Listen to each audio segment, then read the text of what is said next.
हर हर महादेव प्रिय भक्तों, स्वागत है आप सभी का हमारे चैनल ओम रस पर। अगर आपके जीवन में धन टिकता नहीं है, लगातार पैसों की तंगी बनी रहती है या संतान सुख की चाहत अधूरी है, तो आज का यह वीडियो साक्षात महादेव के आशीर्वादों की तरह आपके पास आया है। आज हम सुनेंगे शुक्रवार के दिन आने वाले प्रदोष व्रत की वो दुर्लभ और अचूक कथा, जिसे शास्त्रों में भृगुवार प्रदोष व्रत कहा गया है। यह व्रत साक्षात माता लक्ष्मी और महादेव की असीम कृपा से घर को धन्य धान्य और खुशियों से भर देता है। आज इस कथा को सुनते समय अपने मन में अपनी कोई भी एक अधूरी इच्छा जरूर रखिएगा, महादेव उसे अवश्य पूरा करेंगे। आइए बिना किसी देर के इस परम कल्याणकारी कथा की शुरुआत करते हैं। पौराणिक कथा के अनुसार प्राचीन काल में एक नगर में एक बहुत ही धनवान सेठ रहता था। वह स्वभाव से बहुत ही दयालु और धार्मिक प्रवृत्ति का था। उसके घर में धन दौलत दास दासी और किसी भी सुख सुविधाओं की कोई कमी नहीं थी। सेठ का विवाह हो चुका था, लेकिन विवाह के लंबे समय बाद भी उसके घर में कोई संतान नहीं हुई थी।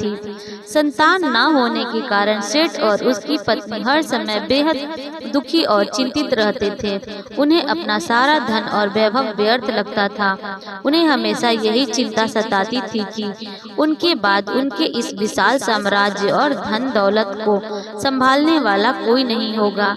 एक दिन सेठ ने अपनी पत्नी से कहा कि इस तरह चिंता में डूबकर जीवन जीने से बेहतर है कि हम तीर्थ यात्रा पर चलें।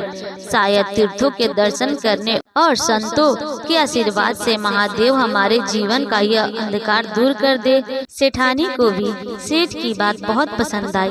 अगले ही दिन दोनों ने अपना घर बार अपने वफादार सेवकों को सौंपा और तीर्थ यात्रा के लिए निकल पड़े। चलते चलते वे दोनों एक घने जंगल में गुजर रहे थे। वहां उन्होंने देखा कि एक बहुत ही तेजस्वी महात्मा कुटिया बनाकर रह रहे थे। वे महात्मा और कोई नहीं बल्कि महान ज्ञानी महर्षि शौनक थे। सेठ और उसकी पत्नी महर्षि शौनक के आश्रम में गए और उनके चरणों में प्रणाम करके वहीं बैठ गए। उस समय महर्षि शौनक भगवान शिव की आराधना में लीन थे। कुछ समय बाद जब महर्षि की समाधि टूटी तो उन्होंने अपने सामने एक दुखी दंपति को बैठा हुआ देखा। महर्षि ने अपने तपोबल से तुरंत जान लिया कि वे दोनों संतान न होने के कारण गहरे शोक में डूबे हुए हैं। महर्षि शौनक ने अत्यंत दयालु भाव से सेठ से कहा कि हे सेठ, मैं तुम्हारे मन की व्याकुलता को अच्छी तरह समझ रहा हूँ। तुम संतान सुख ना मिलने के कारण अत्यंत दुखी हो। यदि तुम अपने जीवन के इस कष्ट को हमेशा के लिए समाप्त करना चाहते हो तो नियम पूर्वक शुक्रवार के दिन आने वाले प्रदोष व्रत करना शुरू करो। महर्षि ने उन्हें व्रत की महिमा बताते हुए कहा कि शुक्रवार का प्रदोष व्रत रखने से भगवान शिव और माता पार्वती अत्यंत प्रसन्न होते हैं। यह व्रत न केवल संतान की प्राप्ति करवाता है, बल्कि घर में सुख समृद्धि वैभव और आरोग्य का आशीर्वाद भी देता है। महर्षि से व्रत की पूरी विधि और कथा सुनकर सेठ और उसकी पत्नी के मन में एक नई आशा की किरण जाग उठी। दोनों ने महर्षि के चरणों का आशीर्वाद लिया और अपने नगर वापस लौट आए। नगर लौटकर सेठ और उसकी पत्नी ने आने वाले शुक्रवार के प्रदोष व्रत से ही पूरी निष्ठा पवित्रता और नियम के साथ व्रत रखना शुरू कर दिया। वे दोनों पूरे दिन उपवास रखते और शाम को प्रदोष काल में भगवान शिव को दूध दही घी शक्कर और गंगा जल से अभिषेक करते थे।